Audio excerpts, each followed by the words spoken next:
Africa as you've never seen it before. For the first time, a unique camera and trained observers reveal a new world. Their images may change your view forever. This is the picture you're used to seeing, a herd of wildebeest on the move across the vast, untamed wilderness of the Serengeti.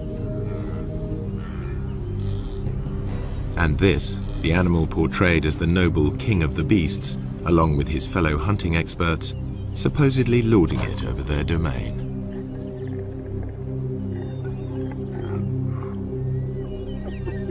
While the laughing hyena normally gets a bad press as a sneaky scavenger, an ugly coward. Usually too, humans are kept out of the shot, yet the presence of the Maasai and of their cattle affects the whole balance of nature in this area. Now, the most sensitive low-light camera in the world shows you truer images.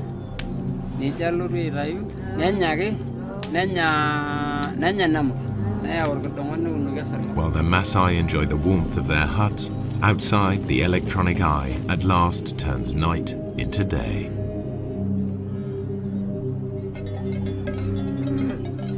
In the pitch black, unexpected scenes challenge conventional expectations.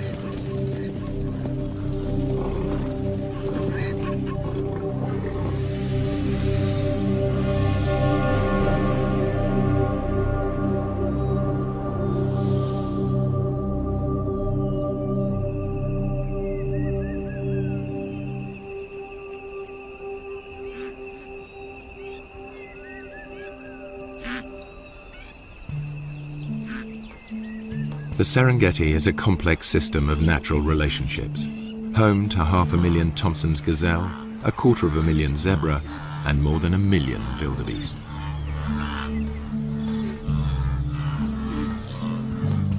The wildebeest are the stars of the spectacular migrations as they follow the rains to lush grasslands. This is the greatest concentration of game in all Africa.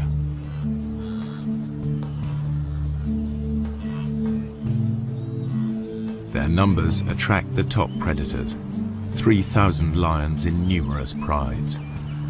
But by day, contrary to what most films show, the big cats are not a serious threat to the herds. Good eyesight and safety in numbers protect the wildebeest. This lion certainly acts like a natural killer. By contrast, the hyenas are just hanging about.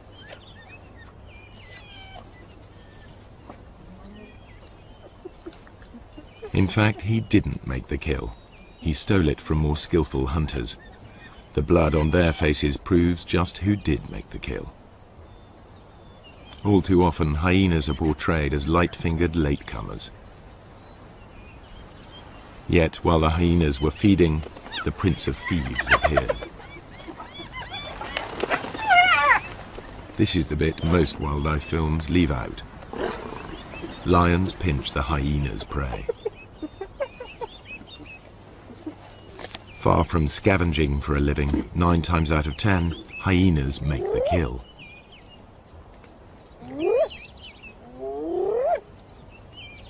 At first sight, the lion and the hyena are locked in a struggle for the same prey.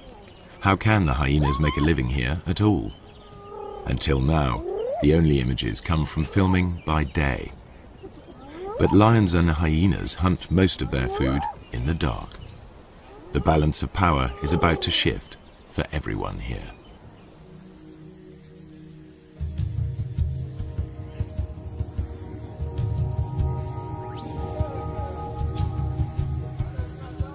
Serengeti straddles the border between Kenya and Tanzania. But the Serengeti plains stretch far beyond the park boundaries, and to the east live the Maasai with their cattle. At dusk, they retire with their herds to the safety of their villages, or bomas.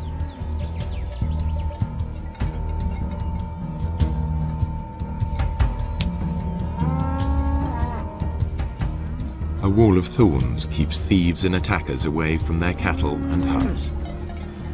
The Maasai rarely venture out at night, except in force.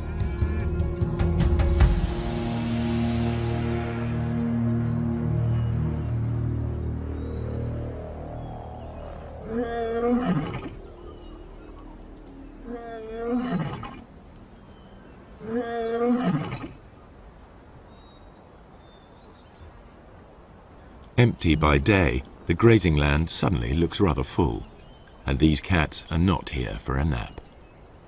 This is the only camera capable of recording what now happens. Technology also allows researchers to make a call to the animals themselves.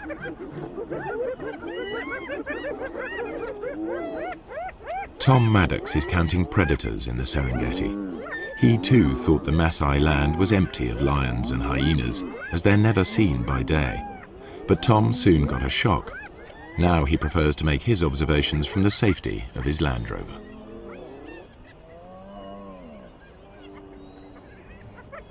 We use this technique that we call call-ins, and we basically have a tape of hyenas on a wildebeest kill. And when hyenas are on a kill, they make these whooping noises and these fighting noises. There's also a lion on the tape and it's fighting with the hyenas, and there's all this big commotion over this kill. And we play this tape on speakers on top of the car.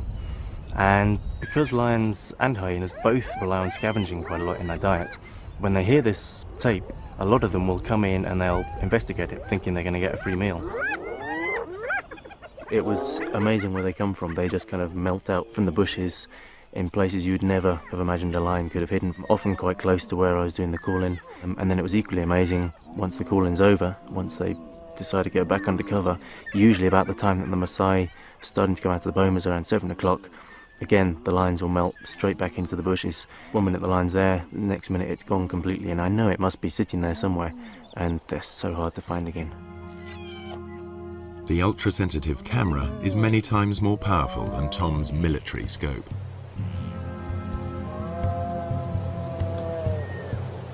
Inside the Serengeti you can drive around and you can see hyenas and lions. They're very obvious throughout the day. Outside the national park, that doesn't happen. You can drive around for days and days and not see any. The fact that there are any lions at all on the Maasai's land is surprising. So far, I'm finding an extremely high number of lions outside the park. In fact, it's comparable to certain areas within the park. So lions are actually doing extremely well in an area where people are living and working and grazing their cattle, which to me was extremely surprising. Hyenas are also extremely common. Compared to inside the park, there were fewer, but there are still a sizable number thriving outside the park, and you will actually see them when you drive around in the evening. The hyenas are usually pretty visible. No wonder the Maasai report meeting wild animals frequently, even by day. Another worker on the night shift is Paula White. She's interested in studying hyenas in this different world, to learn how they and the lions carve up each other's catches. And like her quarry, she follows her ears. I'm going out to see if I can find some hyena kills. Take a look at how many clan members are on the kills and whether or not there's any clashes going on.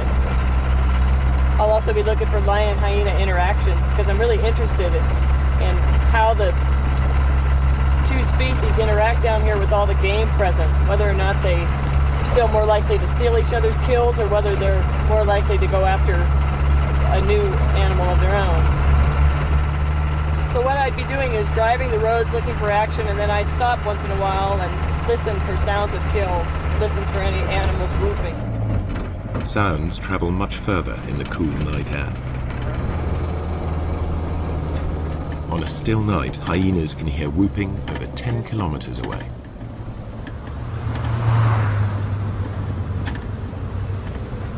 I think lions too are attracted to that sound and a number of other groans and squeals that usually accompany a hyena kill. It's a really exciting scene.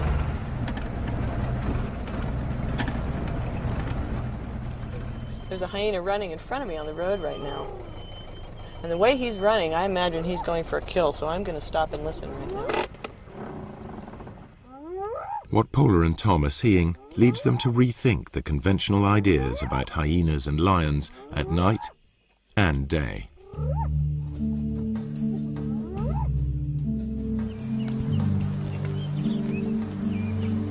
The Serengeti's two top predators both hunt zebra, wildebeest and gazelle. It's a mystery how they survive when they appear to compete for the same prey. Usually in nature, two competitors can't share the same food supply. There simply isn't enough for them both. Yet they both thrive, and although lions and hyenas share the same diet, the two animals are very different.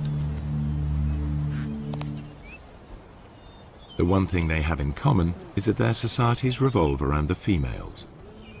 Among cats, lions are unique in the way they live together. Most cats are solitary. Lions form small groups, prides. At the heart of each pride are relations, sisters, cousins and aunts. Strange lionesses and their cubs will be attacked.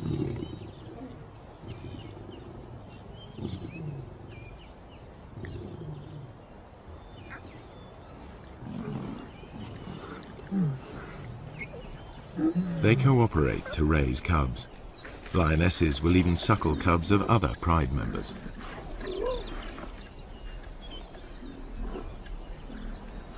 In a lion pride, any female leader will have earned her place, unlike hyenas where leadership is largely inherited.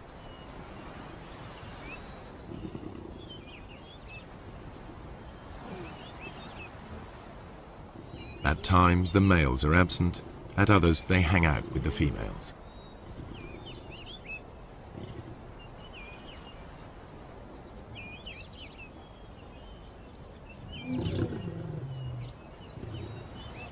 At times they're peaceable, even tender. At others, aggressive to all.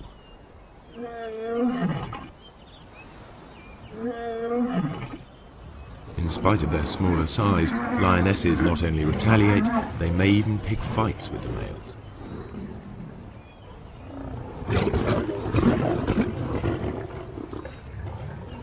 However, male lions are physically more powerful.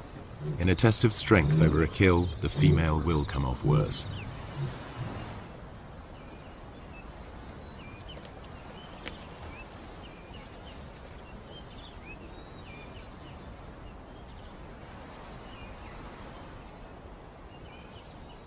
Spotted hyenas live in large clans, averaging 50 or more members. But the whole clan is not always together. Individuals and small hunting groups spread out over the plains in a living net.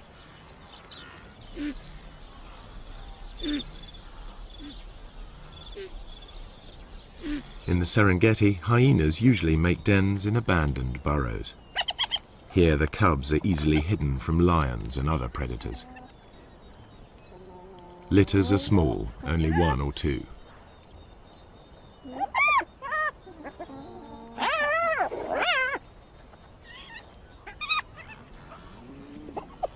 Hyena society is maintained by the rank that each animal inherits.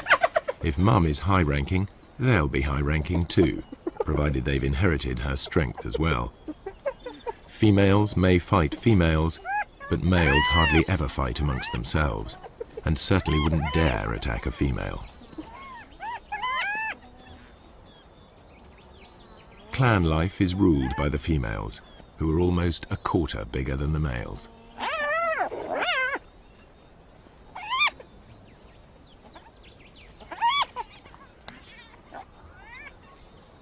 The cubs fight in their first days of life, but once they know their place, they're far more likely to play together than to scrap.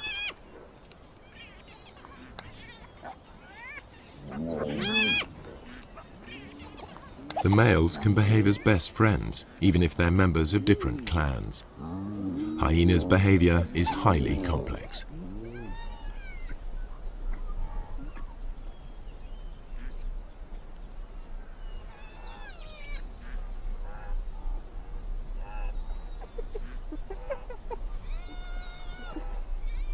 From weaning to fighting, much of what hyenas do still remains to be studied by scientists.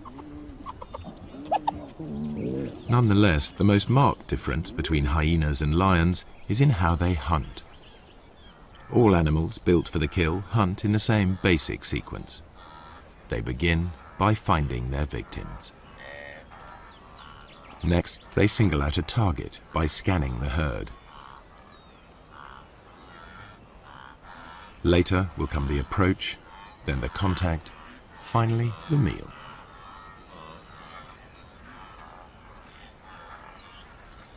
How they hunt differs sharply between hyena and lion. The hyenas get as close as 20 meters in full view of their prey before the herd wheels and flees. The hyenas will try to scatter the wildebeest before singling one out. The Maasai call the hyenas doctors because they can recognize the sick and the weak.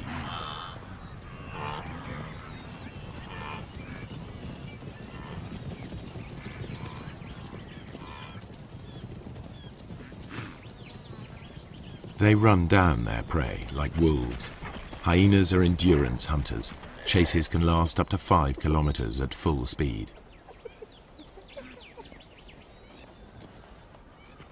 Lions can't sustain this. They are sprinters. After the rainy season, much of the Serengeti National Park is a sea of long grass. The lions use it to mask their presence. They approach unseen by careful stalking or occasionally by lying in ambush.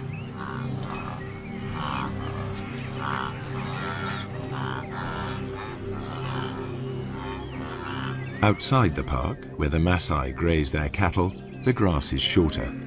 Any predator risks a confrontation with armed herdsmen. The lion sticks out. Not much chance of an ambush here. Hunting under cover of night makes more sense. As the sun goes down, life gets easier for the Serengeti's predators. Dusk diminishes to near complete darkness, which can continue all night if there are storm clouds or if it's a moonless night. The only camera on the planet powerful enough to see in total blackness even picks up stars invisible to human eyes.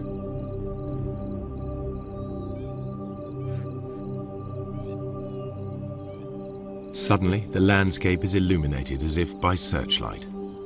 Even so, humans can still only just pick out shapes. But to the grazing animals, it's as clear as day.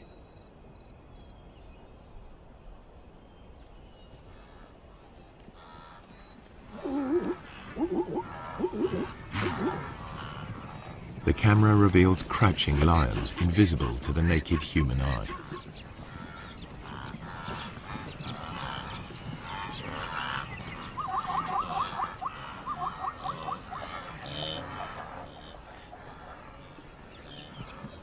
A night ambush could prove more successful. These two lionesses have detected a herd of wildebeest crossing a track.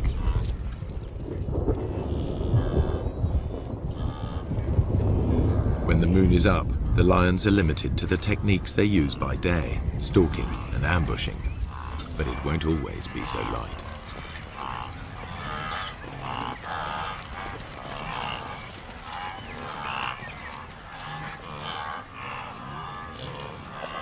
The pair near the crossing point and squat down, well screened by vegetation. One crawls into position to jump a victim.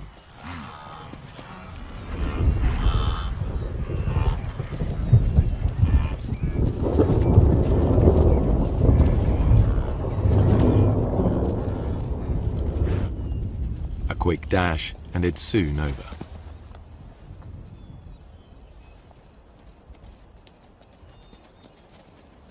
Although these lionesses have been successful, the moonlit night is really the best time for hyenas to hunt.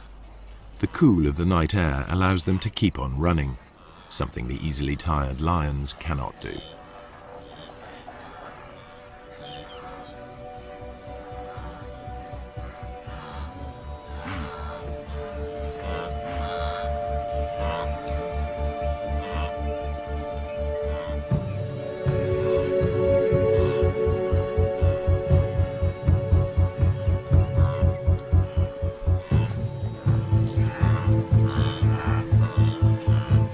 hyenas' behavior at night is something scientists are increasingly able to observe for themselves.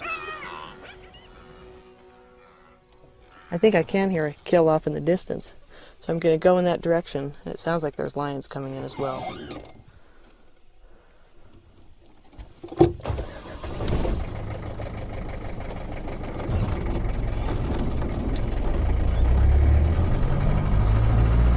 Paula White's night vision goggles work because they and the camera see in the special infrared headlights of her Land Rover. I think the ability to use this sort of invisible light to observe animals, nocturnal animals, in their natural environment is really quite a breakthrough for research. Certainly I didn't begin to see the full range of hyena behaviors until I started coming out at night and using this sort of special equipment. It was very frustrating to me otherwise, because as dusk was falling and my own ability to observe them was ending, I knew that the hyenas were just beginning to wake up and just beginning to start their day, as it were, but I was left out of it. So now, as I'm able to follow them and observe them, I'm seeing things that I've never been able to see before. Now Paula can see in the dark, but it's her hearing that guides her. You often hear hyenas whooping at night, and that can mean any number of things. They're advertising their own location, they're trying to find other clan members. But the one sound that you really associate with a kill is a giggle. And actually that's where the term laughing hyena came from. But that's the sound that I really associate with kills. It's a thing that other hyenas and lions hone in on as well. So really, driving around like this at night, using this enhanced vision and listening for kills, I'm behaving very much like a hyena. And there's one right now. I can see it going through the grassland.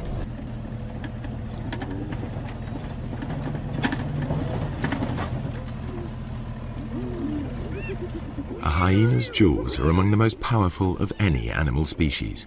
The sharp front teeth shear through skin and meat. Their jaw muscles are as big as a man's arm. At the back of the hyena's mouth, huge crushing teeth are strong enough to crunch up solid bone.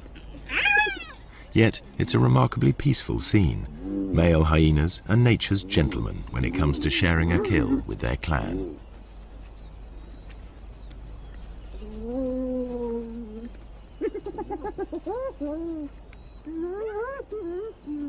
Although the hyenas gulp down their meal, lions arrive in time to take the food from their mouths.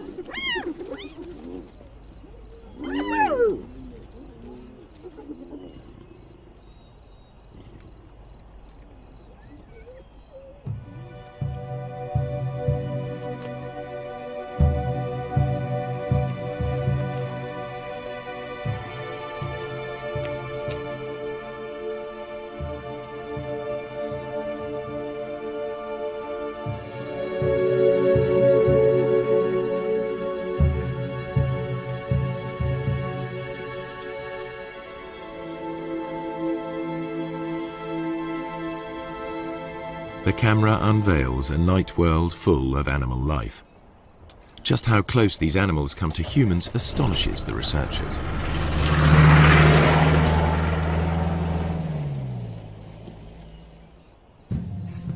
I found a cheetah quite late in the evening. Sometimes the male cheetahs will stay active quite a long time into the night, and so I was following him. It went past dark. It was about 7:30, 8 o'clock in the evening, and he was walking straight up the road, straight towards a Maasai village. And I thought this was going to be fantastic. I was going to see how close cheetahs would get to Maasai villages, and suddenly he went leaping off the road. Onto the road stepped 4 lions. I then carried on following them instead, and they went almost within sight of the village. The village was just over the next hill. Lions will even break into Maasai villages in an attempt to reach the cattle inside.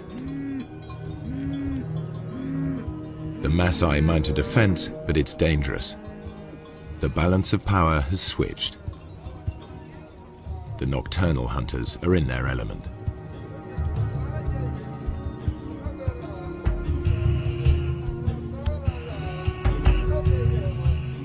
There are burglars about.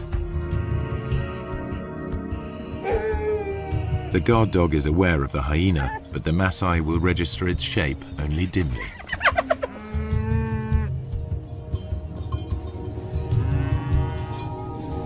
The men must rely on tracks to point them in the right direction.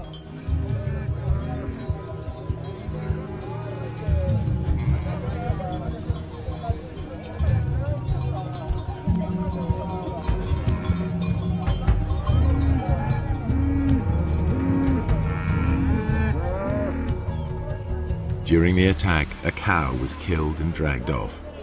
The following morning, the Maasai inspect the corpse. They can easily identify the cause of death. Wringing the neck are distinctive punctures, the suffocating bite of a lion.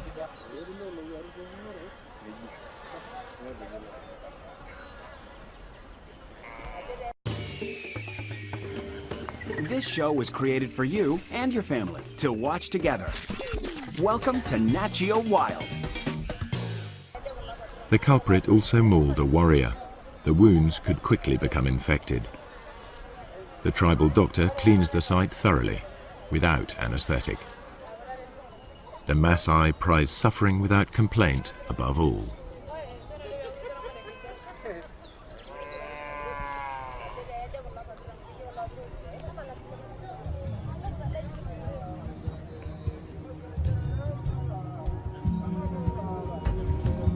The lion's assault will trigger a deadly surge.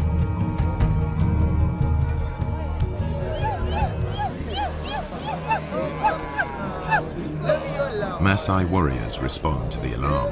The young unmarried men gather. This is what they've been training for years.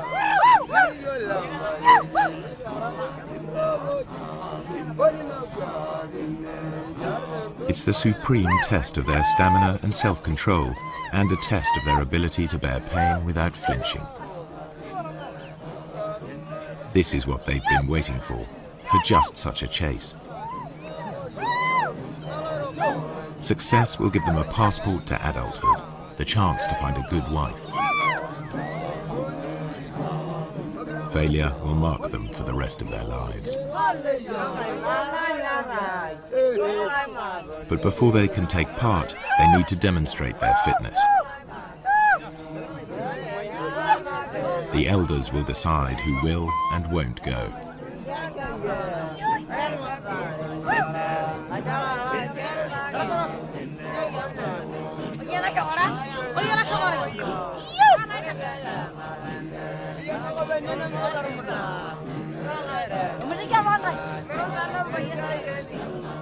The warrior group arrives at the settlement where the cow was taken. Each warrior wields a long-bladed spear. They are also armed with short double-edged swords and lethal clubs. They're all experts in the use of these weapons, against animals as well as people. In many areas, the warriors are now outlaws, but in this part of the Serengeti, their ceremonies are tolerated. Lion hunting by the Maasai is illegal, but these warriors are so far from the towns, they are generally allowed to continue. A day of ritual begins with chanting and dancing to hypnotic rhythms. Warriors demonstrate their strength and agility by leaping.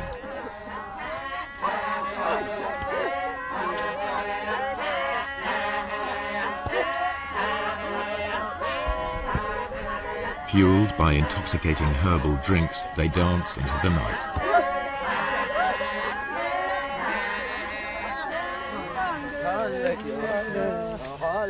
More warriors arrive from further afield, eager to be selected.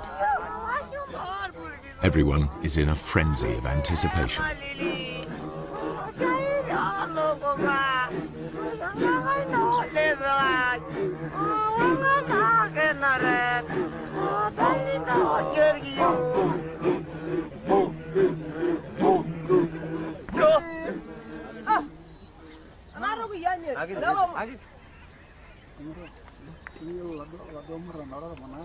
Ole Lembikas, a village elder, addresses the warriors.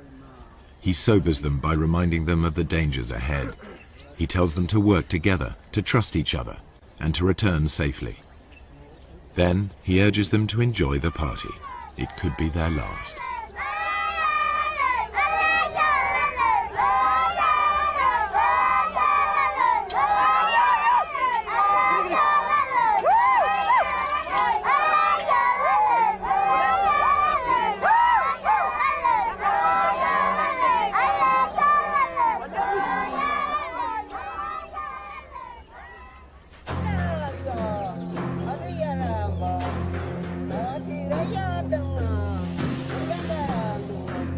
In the morning, two hunts unfold far apart.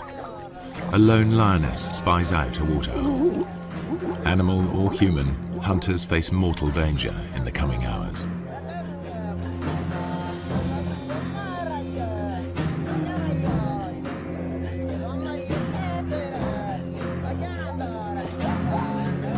For lions, daytime hunts are the most difficult.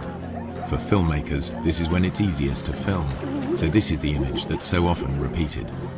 Prey unaware of the lioness hidden in the grass.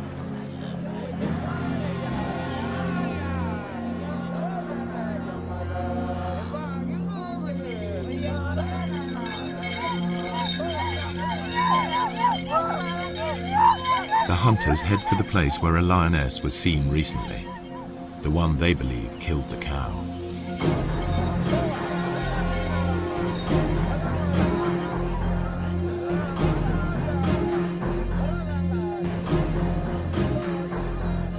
The herds are busy drinking.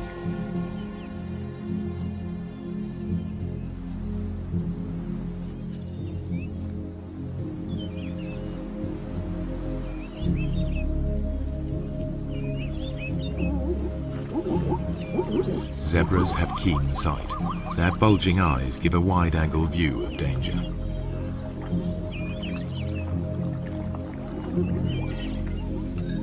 Lions hate and fear Maasai. The bells around the warriors' ankles make it clear to any lions they're coming. The lions on Maasai land will always hide in deep cover. The warriors must flush the beast out into the open. Then they have a chance to tire it out before they come in with their spears. The lioness edges closer.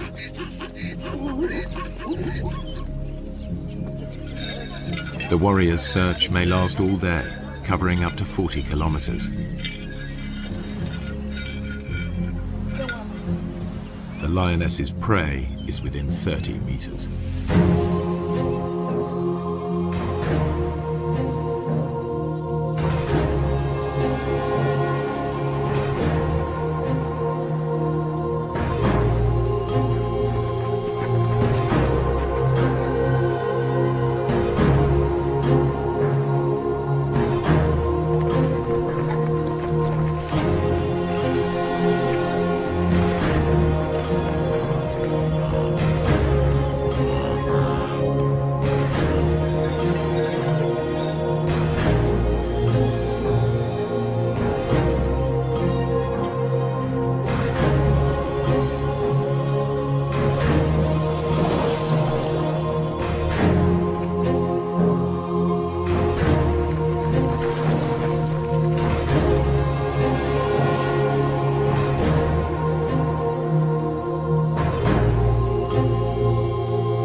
They think it's all over.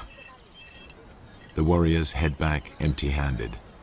The lioness returns to collect the cub she left earlier.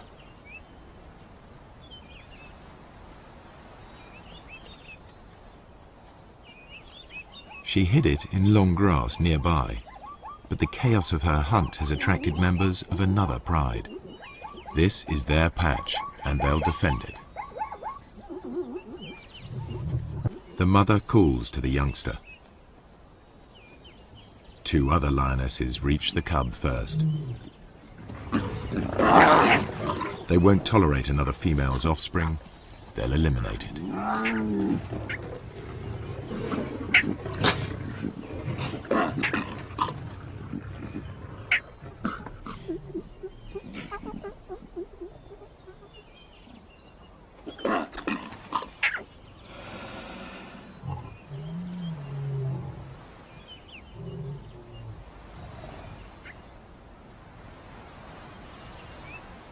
This is not about hunger. The corpse is left to the vultures and hyenas. The mother's life too is under threat. She's no relation. The pride will kill her if she stays.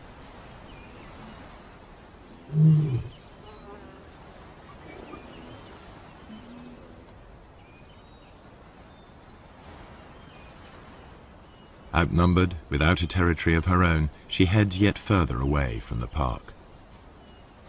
When lions roam, they are at risk, and so are their pursuers. What you're about to see has never been shown before. A tourist's camera videos the end of a hunt.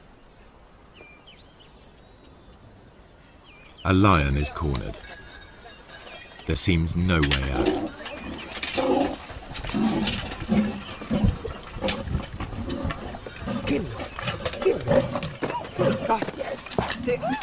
A warrior throws a spear.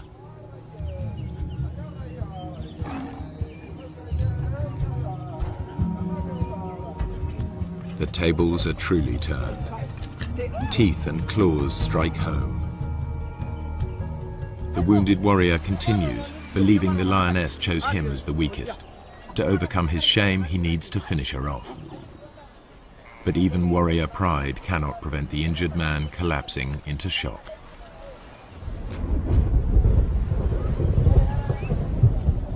Meanwhile, the lioness dies of her wounds. She's wearing a radio collar, a park lion. Two different worlds clash. The Maasai collect a trophy, the scientists collect data. Each sees the lion in a different light. It's not a romantic, we like to live with wildlife kind of situation, but they never do something to the extent that if a lion is being a problem, they don't go out and try and kill every single lion that they can find in the entire area. I have great respect for them for tolerating them to such a great degree. In truth, the warriors have made a lethal mistake. The wrong lion has paid the price, and the outcome is nearly fatal for one Maasai.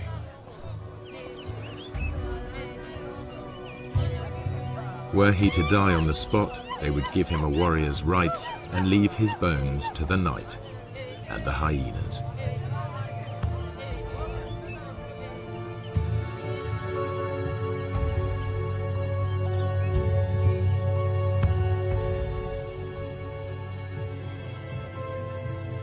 Night is the time of the four-footed hunters. Most hours are clouded over or feebly lit by faint stars.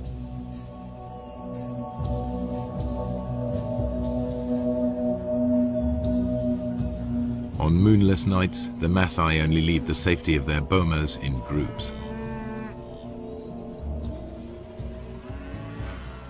But there is no safety in numbers now for the grazers of the plains.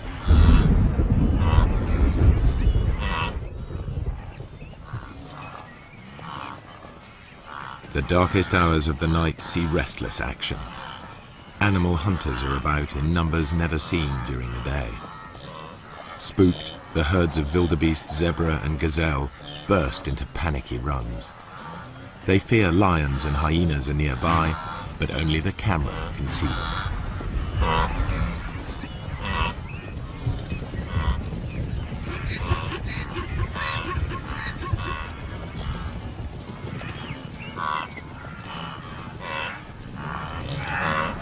Not only the zebra are uneasy, a clan of hyenas is also on edge.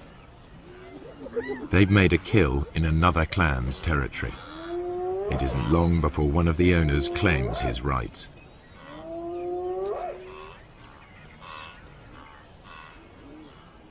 He calls for support from the other residents.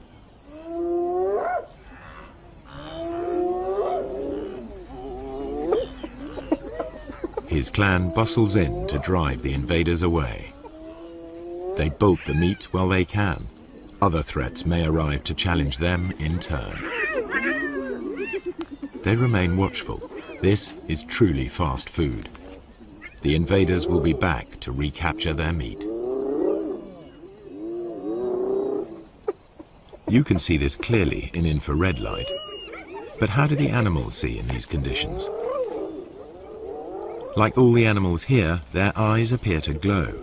A mirror-like membrane doubles the available light.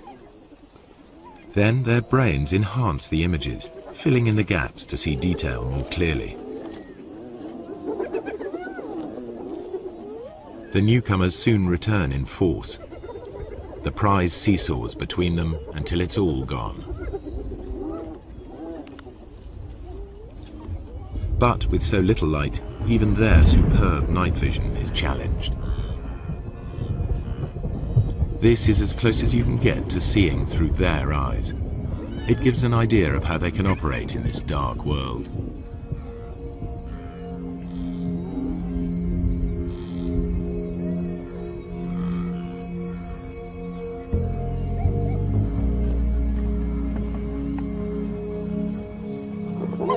The lions and hyenas continue their battles, as if unhindered by the darkness. Once again, the lions have stolen the hyena's kill, but they all appear to be able to see exactly what's going on.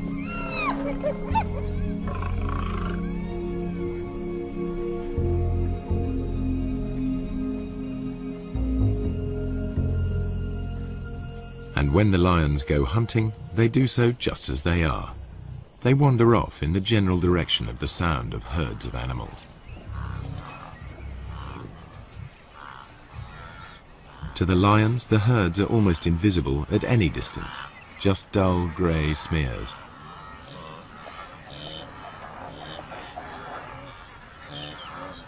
But they can locate the grazers easily by sound and smell.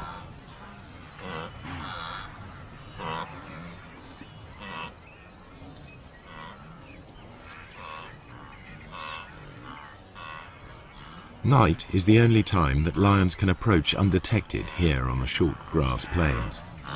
You are about to see for the first time how and when the lions of the Serengeti catch most of their food.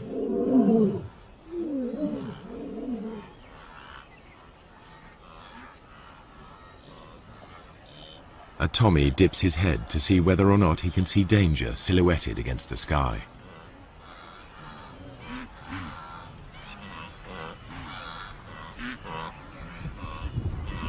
The circling lion is almost invisible.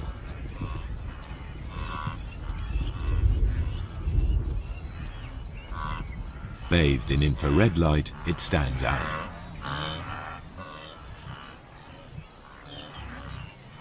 Another Tommy can hear something and is off.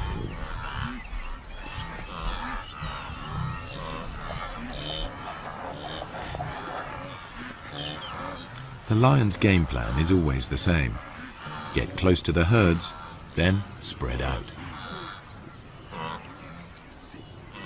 They don't need to make any effort to hide themselves. Only their footfalls give them away. And because they're unseen, lions are no longer at a disadvantage as they approach their quarry.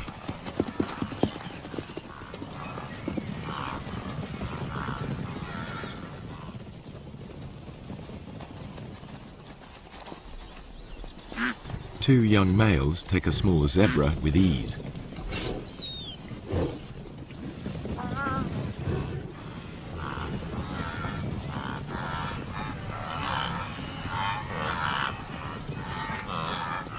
A lioness gives chase. A high kick lets her quarry escape.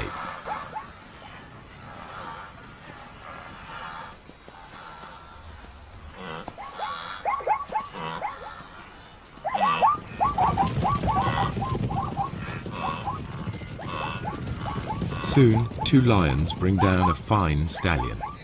Saber-sharp teeth and meat-hook claws bury themselves into 300 kilos of struggle.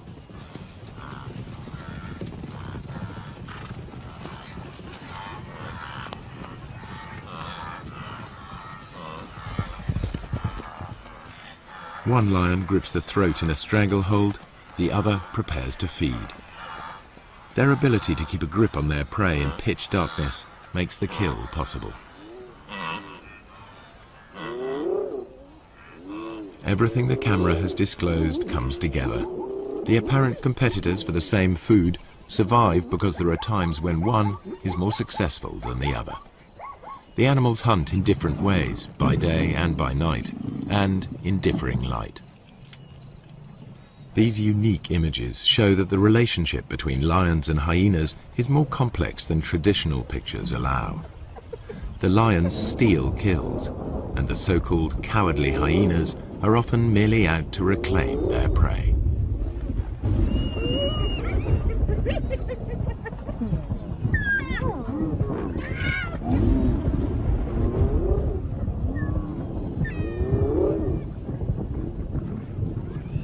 Don't say you've never seen a brave hyena. A thieving male lion is forced to take them on. The hyenas persist even though a single blow could be fatal. This frequent nighttime behavior has never been recorded before.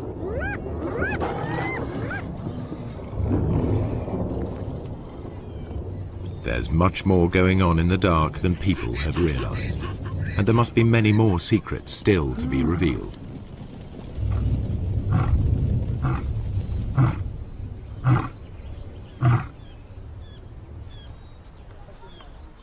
At dawn, the Maasai dismantled the thorns barricading the entries to their bomas.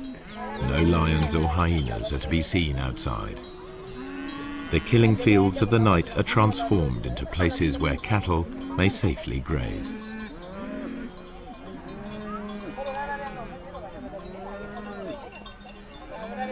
By day, everything is in the Maasai's favor. The cool of night and the light of the moon are ideal conditions for the hyena, a long-distance runner. But the darkest nights belong to lions, which can rely on built-in weapons and brute force. The truer picture that has emerged applies by day as well. Hyenas can kill when lions are too conspicuous, and it's the lions that are the scavengers.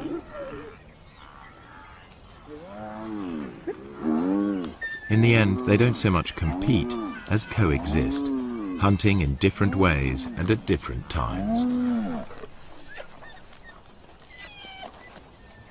In the centuries that the Maasai have dwelt on the plains, they too have found a way of treading lightly on the land.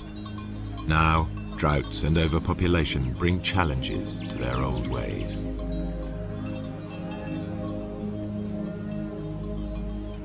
Within a decade, this cattle pasture will be covered with crops. Predators and herds will be gone, only preserved in the zoo-like national park.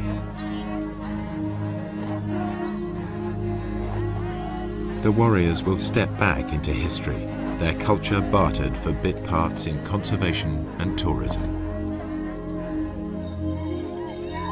If the Maasai have a vital lesson to teach, it is that lions give meaning and purpose to their lives, worthy adversaries for warriors.